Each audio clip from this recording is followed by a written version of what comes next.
I said to myself, never love again. No way, no more men, no more love. Just focus on being a mom. That's all you need to be as a mom. I think I was definitely destined to be an artist, performer, on a very big scale, because it would not have been my choice as a child. I'm Rachel Martin, and this is Wildcard, the show where cards control the conversation. My guest this week is the one and only Shania Twain. It is tempting to look to the past to introduce Shania Twain, back to her huge breakout album, Come On Over in 1997, with songs like Man, I Feel Like a Woman, and You're Still the One.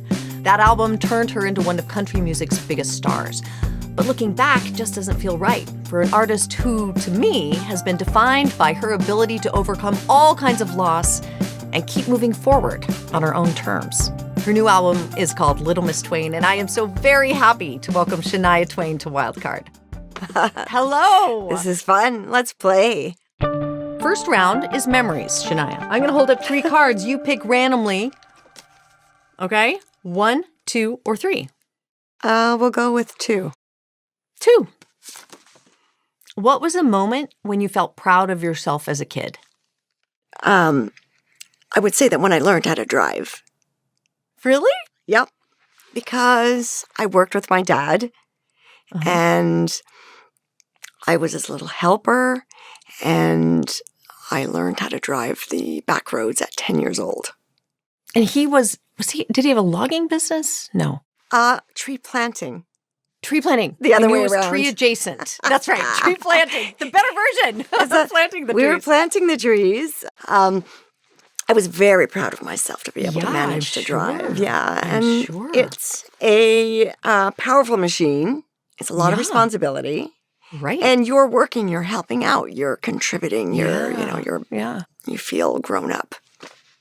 What did it look like? Was it very foresty where you grew up? Oh, very, very dense forest where I grew up in northern Ontario. Very dense. Mostly spruce and pine trees, like mostly evergreens. Yeah. And the dirt roads were our working roads. And also, we hunted a lot. So if I was driving, then my dad could, look out for moose. Oh. And especially at night, that was... Did you do that at night? Often at night, because you can see the eyes. And, so I would drive and he would scout. Did you help, bring the animal in and carry it in the back of the truck? Yeah, I come from a hunting, fishing family, and I learned all about all of that sort of stuff. Did you? And now I'm a vegetarian. What do you know? Are the two related? No, but it's funny how life evolves and how you go from being really you're living in your parents' world and your parents' life, your family's culture and traditions to evolving into your own person. So making your own choices. Yeah. But so we did a lot of that. My dad, I was adopted into a native family, and Ojibwe. Yep, Ojibwe. Yep. So they were able to hunt off season, and I guess subsequently in the dark. Are those fond memories for you? Yeah, they are fond memories. I was I felt quite my brothers were younger, so I was the only girl that was really interested in nature and being out in the wilderness. And so I was kind of like the boy in the family, the one that was old enough to help my dad. Okay. We're going to move to the next 3. 1, 2, or 3? 1. 1. Okay. That was easy. Where would you go when you wanted to feel safe as a kid? Where I would go when I wanted to feel safe was out in the wilderness. Yeah. That's my happy place, nature, out in nature, down by the river, down by the lake, under the trees. Was there a particular place? Do you remember? If it was nighttime, Mm. I would just go behind the house where the bushes were there and sit there with my guitar and just in the dark. And everything was, our backyards are very bushy. They're very woodsy and Yeah. lots of trees, and they're very wild. So I would just sit out there. But, you know, most of the time I would find a river. That was I was always happiest when I was near the river. And I mean, you have talked before about your family. Your family's complicated. You've had a lot of loss. Yeah. Your parents died in a car accident in 87 when you were only 22. But even growing up, I mean, it wasn't necessarily a safe place all the time, Shania. Yeah, my parents had a very volatile relationship. They loved each other. They were, they went through so many ups and downs together, but they fought a lot and they got violent often. So, With you, ever? yeah, with me too. If I was standing in the wrong place at the wrong time, definitely. I mean, both my parents were pretty harsh physically.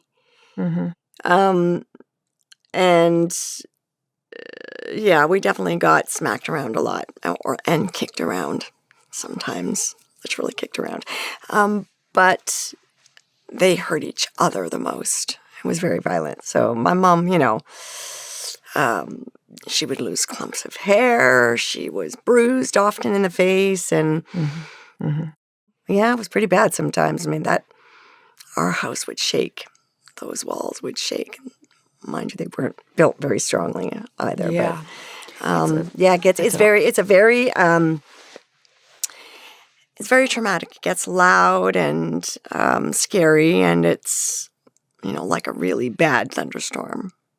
It's a lot of pressure on any young person who is in an abusive home, but especially when you've got younger siblings and your mom, I imagine a lot of the time just wasn't emotionally capable to just do things like put dinner on the table because things were bad. So you had to step up in that kind of maternal role very early. Well, there were two sides of things. There was the fact that we were poor and we didn't always have the money to get groceries, right? So now we're living on, or we're trying to stretch out whatever we've got left. When we ran out of everything else, we could always crumble stale bread, and we would freeze milk, so that was good. Okay. And when we ran out of fresh milk, we would thaw that milk, and then we would make what we called goulash, which was we would boil the milk, pour it over dried bread, and then add like a bit of brown sugar. And it was actually really delicious. Yeah, it's like a cereal. It sort of is. It's a carb and it's sugar. Right. It's a poor man's cereal, poor man's porridge, as if porridge wasn't already a poor man's food. But you know what? It filled the spot and it tied us over sometimes for like days. So that was good. That was a good go-to. We were always collecting our stale bread. Never throw out. Never throw out your stale bread. You can always make goulash. Yes, so that was one of the reasons why they would fight, because the tensions would get high. My mother would get, depressed because she couldn't, they weren't providing for us. She would go to bed sometimes for days and just sleep through it. And now we're just sort of fending for ourselves. Or they would just argue over can't pay the bills. Now we're going to run out of heat. And now whose fault is that? It's very cold. Exactly. And it's critical, right? It gets really, really, really cold. So I know it's complicated why people stay or go or not, but did she ever try to leave? Yeah, my mother did often try to leave. She did leave. We did leave. But he'd always find us, or she'd always give in and go back. It was a cycle. They would reach a peak of real dangerous violence. And then, the police would come and to the door, the neighbors would call the cops, and they would come and break things up. But that would normally get my mother to go, okay, this is it. We gotta, like, one of us is gonna die, or, so we gotta escape. And we would leave when he wasn't around. Otherwise, he would have stopped her and stopped us. And then, once I reached the age of 13, I'm just like, okay, now I've had enough. And I convinced my mom to leave to the city, which was a long drive away. And that way we could hide for a lot longer and hopefully really break this cycle for good. And it did. It worked. But forgive me that I don't know this point in your biography, but it seems important. But then somehow they're in a car together when they died. Right. So we make it through a year and a half, and she goes back. But this year and a half was a huge, huge break in both their psyche, because we stayed in a sheltered, battered women's shelter. And my mother went through this a new education. They re-educated her. They got her a job. They got us into protected residency where he couldn't find us. Yeah. And really taught her how to not go back safely and to manage on her own with, assistance, of course. Yeah. And then my dad, at the same time, I think just woke up too. And they did get back together, but they never physically fought again. Wow. That is really extraordinary. It worked. And they ended up working together, building up their business. Not to the point where they could ever buy a new vehicle or anything like that, but they were really doing well. Yeah. And they were feeding us. Yeah. We were no longer poor. We were just working class. Yeah. And then they die in a car crash together. It's just the craziest. I always thought they would kill each other. And then they end up dying together in a crash. It really is hard still for me to get my head around, but it's so much. It's a movie in itself. How these two people went through all of this in a very turbulent way. Yeah. And then work it out, their stability, and then they die. And then now all those kids are unstable again, all over again. Yeah. Start from scratch. Yeah. So we started that question with asking about your safe space, the river. I imagine you went there a lot then. That's it. I went to the river a lot. It was so great. And I felt so comfortable and safe. So when you said your safe space, I feel so safe in nature. Yeah. That's my comfort place. Thank you for all that. Last one in this round. 1, 2, or 3? 3. 3. What's something someone told you that changed your trajectory? Well, I've always admired people that see the positive side. And I had a friend that was a working mom. She was smart, successful, and hardworking, a great mother. And then prematurely died from a brain aneurysm. And her saying was always, 2 things. Pack your own parachute and, make lemon out of lemonades. And, make lemonade out of lemons. How does the saying go? Make lemonade out of, when life hands you lemons, make lemonade. That's it. Yes, you got to make the lemonade. And this always appealed to my younger self. And I realized, well, this is actually, without me knowing how to put it into words when I was a kid, this attitude is what has gotten me through everything without being angry about it and without being resentful and actually being grateful for the bumpy upbringing and the challenges and the hurdles. So that was Patty Lou. Patty Lou always said those two things to me when things got tough. And I thought, wow, you are appealing to my own sense of optimism right there. It is optimistic. It also feels a little bit gritty and realistic. The parachute part. That's it's it. Like the Take lemonade, it on yourself. Yes, like find the joy, gratitude, etc. And it's up to you. But also be ready to take care of yourself. That's it. And be ready to jump out of the plane if you need to, if it's safer outside the plane. Independent thinking is the most crucial gift you can give yourself. It's everything. You have to make independent choices. You have to make brave choices. You cannot rely on somebody else to push you out of the plane. You have, you have to jump. Get ready because it's up to you. Survival is up to you. Isn't it though? Yeah. Isn't it though? Well, I mean, there are a lot of things that are out of our control. And that is where the lemonade comes in. Yeah, exactly. You wash down that sorrow and hardship with a nice cold glass of lemonade. That's it. That's where the lemonade comes in. Before we start round 2, let's talk about Little Miss Twain. Congratulations. Thank you. I said in the intro that you, to me, have always seemed like a woman you're moving forward. Like there's a choice. You could situate yourself in the back view mirror, but you don't. You're moving.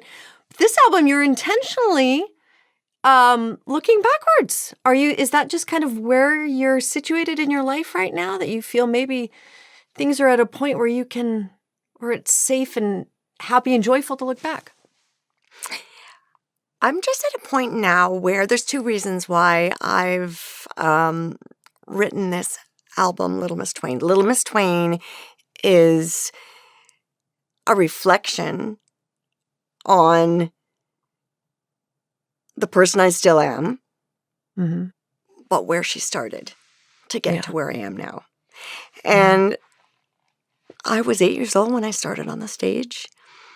So that's just wild. We should say your mom was your biggest fan, for better or for worse. She was my manager, my coach, terrible vocal coach. She smoked. She was like a chain smoker. And she practically lived on coffee and cigarettes and couldn't hold a tune. But she would always be there to, encourage me and push. She took it very seriously. It's like, okay. Yeah. She was going to make a professional out of me as early as possible. So I was on the stage. I had audiences. I was a little girl singing adult songs and entertaining adults, mostly intoxicated adults. And that little girl was introduced often, because I was the only child in those environments most of the time. Ladies and gentlemen, welcome to the stage, Little Miss Twain. So that's how I was often introduced, and that is where the title of the song came from. And I was, for years, putting a lot of those stories into music, but never considered making an album with those songs till now. And now is because the collection built up. It was like, wow, I actually have an album's worth of music here that are all themed around the environment I grew up in, and like singing about the river, singing about the snow and the winters, and I come from a gold mining town, and that's what made our town, the gold mining, and the woods, the timber, the industry of planting the trees and the smell of the trees and Oh, yeah. all of those things. So Yeah. the album is very descriptive in a lot of ways, and it's a lot of me as a child looking forward into where I want to go as well. It's me like dreaming, okay, someday Right. I'm gonna ride horses on a beach. I'm gonna be able to ride and be in the sun and But that was a thing that struck me is that you loved horses as a young girl, still probably do. And you had this dream. That's how you fantasized about adulthood, was like riding horses on a beach. But your mom had a very different idea of what your adulthood was going to look like. And her dream won out. I mean, you made it, lady. But in the beginning, were you on board with that? Or were you just like, what am I doing, Mom? I don't want to do this. yeah. No, I did not want to be in the bars when I was 8 years old. I did not want to get out of bed at midnight to go to the bar because that was the only legal time I could go in to perform. So I sang in the last, hour or two of the night. Wait, why was it legal for you to go at midnight? So when the bars closed, the actual service bar, then I was allowed in, and then I would, yeah, exactly. Got it. At the age of 11, I had a proper license to go in legally and sing before the bars closed. So now I'm 11 and I'm a professional, like a bona fide, professional. But from 8 to 11, I could only go in after midnight and perform. So it wasn't fun. I mean, I didn't want to, sing in a smoky bar. It was just, air that you choke on. And but could you see the end that your mom had articulated for you? I mean, it's in the song. I know. In the song, Little Miss Twain. It's so lovely. I mean, honey, you're going to go far. According to my mother, I'm the next Tanya Tucker. I'm going to be a star. Exactly. But, so that's her perspective and her dream. But my mother was always saying, you are talented. You could be the next Tanya Tucker. This is our goal. So come on, honey. Push that Chevy. We got to get to the bar, and you got to get up on that stage and, entertain, learn how to be an entertainer. Right. And I would be 30 when I had my first top 10 hit. So at 30, when I had my first top 10 hit, my gift to myself was a horse. Good for you. So see, my dream came true too. I wanted to ask you about your voice. I mean, some people will know you've been on a journey with it. It's so powerful on this album. There are a couple of songs that I'm just like, oh, that's so good. I'd Be Lovin' Me. I love that one. I love that track. Thank you. And I wonder how you hear your voice, because it has changed. It's a long story, but basically you got Lyme disease a long time ago. And as a result of that, you had all these voice problems and had to have at least 2 throat surgeries. And then you had to take like a decade off of singing and performing while you got it back. And I just wonder now, like, as you make all this new music, how do you hear your voice when you listen back to it? Oh, what I hear is a voice that projects, and regardless of its sound, because I know I've got this little fry in here. I'm always like, it's always frying out, but I don't mind. I've embraced it, and when I sing now, it's got more body, and just texture. Life. I hear it as life. You have more. It's like a reflection of your life. It is. It's got lots of texture, to say the least. Yes. Yep. It's got a lot of. What would you say? Character. Yeah. It's got a lot of character. It's lived, and so I have 2 crutches in there that regulate the induction of the vocal cords, and that is what gives me the stability. Truly? There are things in there that help? 2 Gore-Tex crutches. Wow. Yep, 2 Gore-Tex panels. Yep. Oh my gosh. It was tough. Even the physical recovery, because it was. Oh, I imagine. Yeah, they literally open your throat. Yeah.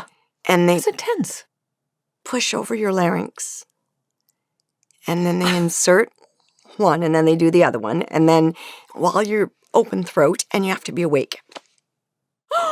No. Mhm. Yeah. Because you have to have to speak and sing and make sounds.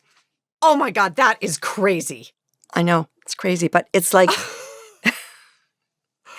listen, at least it wasn't my heart. Like, people have to do that when they get heart Yes, surgeries. that's true. So, like, I have to look at things. Listen, this is where I learn. This is where I make lemonade. That's right. Okay? Yeah, we're making it. Mhm. And making the decision to have the procedure done, it was either that or no, never sing again.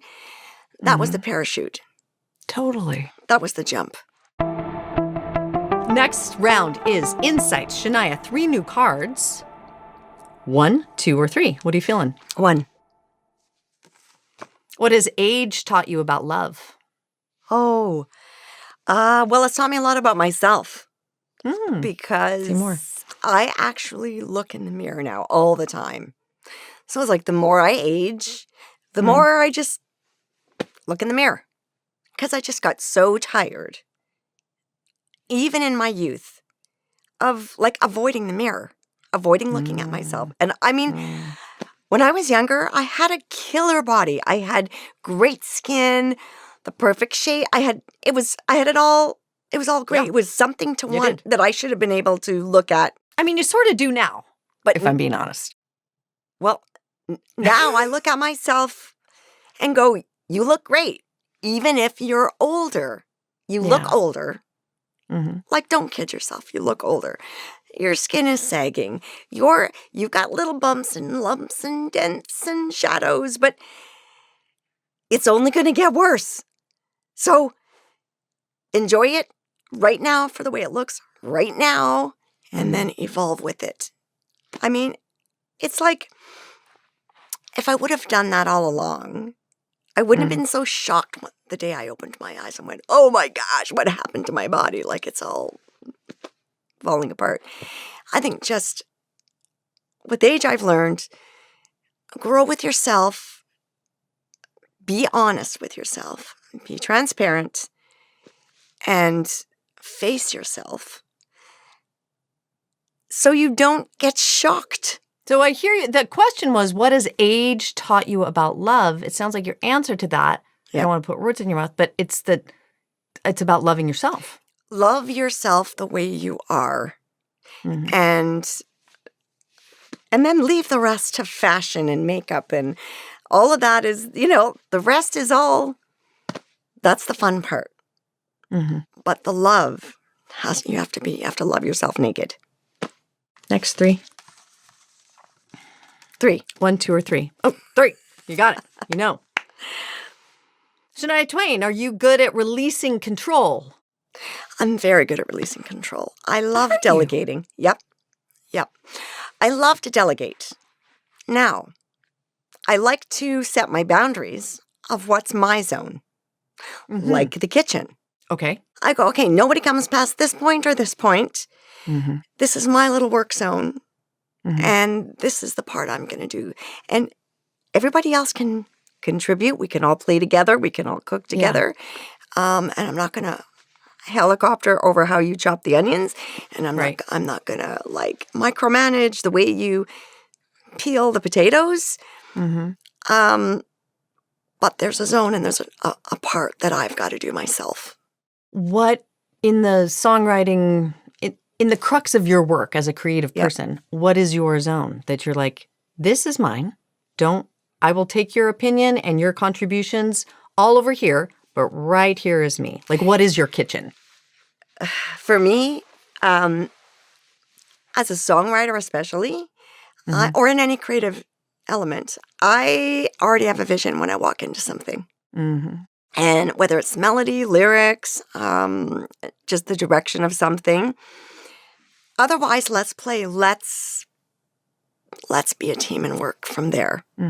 So Did that take a while? Like when you were coming up, were there a lot of cooks in your kitchen, to extend the metaphor? Like, did a lot of people want to create you? I mean, you had proven yourself, but then I imagine you get up and record labels and executives and everyone's got an opinion about Shania Twain now.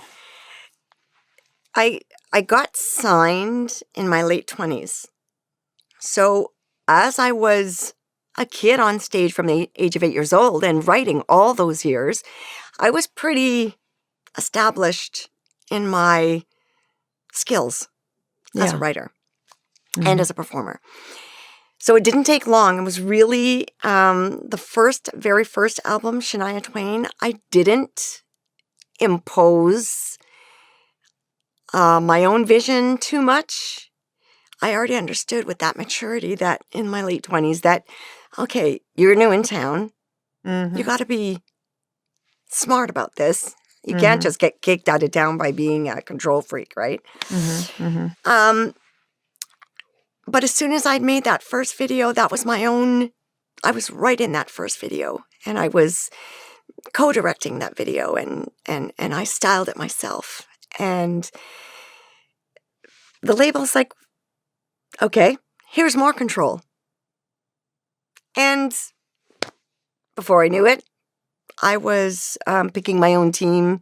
And so when you pick your own team, now you're choosing people that you trust and whose talent that you admire.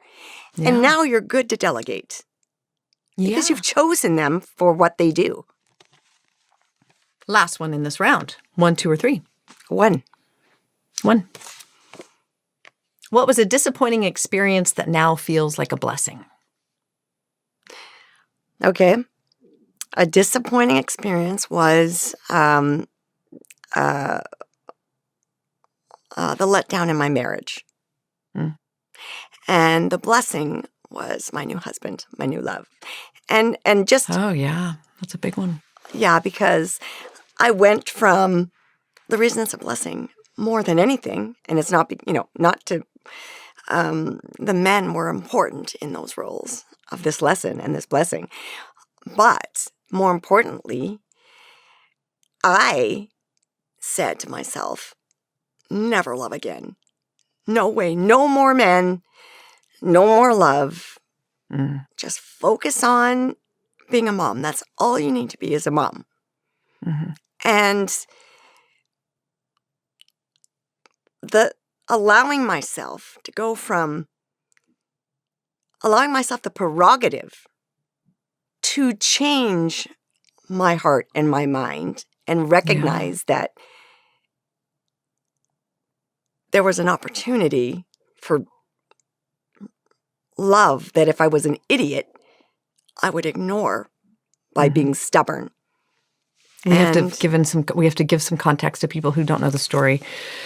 How do we say this, Shania? So I could say, my best friend and my ex-husband cheated on me. That's and right. Yeah. Together. And I guess it's the ultimate. They got together. Ultimate and then betrayal. She got divorced. Yeah. From her husband. She got divorced from her husband. So that was the double blessing. So her husband and I were pushed out of the bus. I always say it this way. We were pushed out of a moving bus by our ex-spouses, and we tumbled for quite a long time, getting bumped around. And then when we stopped rolling, we landed in each other's arms, and it was like, wow, well, that's behind us. Yeah. We have each other. We understand each other. Let's brush each other off and move on with this wonderful new recognition of who each other is. What a surprise. What a lovely beautiful plot twist. Well, especially because, sometimes, you hear a lot of stories in life where, you've maybe grown up with somebody, or you worked with somebody, or you were neighbors, and, but for years you were in each other's life, but you didn't really know each other. Yeah. And you didn't see each other as someone that would be a partner. Yeah, right. You just saw them as your good neighbor. You just saw them as your... Also, because you weren't looking. You weren't looking. We weren't looking. We were faithful. We married. weren't looking. Yeah. Right. So when we came out of this tumble, this very rough tumble, Yeah. it's sort of like you look at that person now and you're going, wow, you were there all this time and I didn't even see you. It's that thing. It's like the person that was there the whole time. Yeah. And that you just didn't see as a love. So it was so wonderful. So that's the blessing. Oh my gosh, that's a great disappointment blessing story. Isn't it? I'm sorry. It's just awful what happened, but Right? I'm so glad. Right? Like who that kicks you off got your each own other. bus? Yes. That's it, right? Yeah, It's like we started on the bus as four. Yeah. You know what I'm saying? And then we got kicked off the bus while it was still moving. And yeah, but we landed. It was a shit landing, but that's how we found each other. Okay, last round. Beliefs. 1, 2, or 3? 2. 2. Is there anything in your life that has felt predestined? Is that an idea that resonates with you? Yes, it does. I think I was definitely destined to be an artist, performer, on a very big scale. And why I say I was destined is because it would not have been my choice as a child. That wasn't the goal. I just wanted to make music in my bedroom. I didn't want to get on a stage. You know, I didn't want to, get up in front of people and do it. I just wanted to do it for the love of it, the passion of it. You famously have stage fright. Actually. Exactly. I had so much stage fright all of my life until I won the fight with my voice and the Lyme's disease. Then I'm like, new appreciation. Yeah. But it wasn't necessarily your dream. And there were all these odds stacked against you. So it feels like there was some Oh, yeah. I mean, I'm like... design. I'm like, Mom, you've got a great plan. I know you see my talent, and you think I'm going to be a star, but no one's ever going to discover me where we are. I mean, no one's coming. Right, no one's coming. To discover me in Timmins, Ontario, in this bar. So in my child mind, I'm thinking, can't I just be a songwriter? Do I have to be in the spotlight? Do I have to be in front of so many people? So, but you know what? No matter what you think, and no matter what you imagine you were born for, destiny is set. I believe that. So you do. My belief is your destiny is set. And unless you've got a crystal ball, you're not going to know what it is. And the only difference between where you are in the beginning and where you end up serving your destiny is how you get there. That's it. So I was so afraid of where it was going, or where my mother wanted it to go, that I'm telling you, man, I took I'm like struggling the whole way to getting there. And then, and so many things happen along the way. My parents die along the way, and then I've got the kids for a few years, and then Your now siblings, that's now making the road longer. And I start getting some breaks, but then this divorce, and then I lose my voice, and it's just, it couldn't have been a more crooked journey to reach the destiny. But it was destiny. And that was, I could have given up anywhere along the way. Right. There was a lot of your own agency involved. I mean, you worked really hard and you kept trying. But I believe I was born. That's why I believe in destiny, because I must have been born. For me to have reached this destiny, I had to have been born with some kind of fighter spirit and some sort of not combative, because I'm not a combative person, but I just had a resilience. Yeah. That kept me on this crooked ass course, this long and winding road. One of my favorite songs, by the way. Okay, I feel like we covered a lot of ground in that one. Let's keep going. 1, 2, or 3. Let's go for 3. What are you looking forward to when you're older? Well, older. You can define what that means. Exactly. 2 years from now, tomorrow, 20 years. No, I want to live to be 200. 200? Yeah. I don't care how unrealistic that is. Yeah. But 200 just seems like a long time. No, but there's so much to do. Yeah, I know. Yeah, there's more life to be lived. Yeah. I would rather project longevity Mm-hmm. and imagine that whatever it is that I want to do next or accomplish doesn't have to be rushed.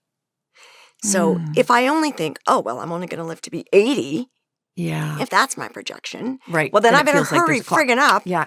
Yep. Because I've got so much to do. Yeah. I got to I'm never going to absorb it. I'm not going to live in the moment with it. And I'm going to be rushing through it. And I don't want to live life with urgency. Right? Oh my God.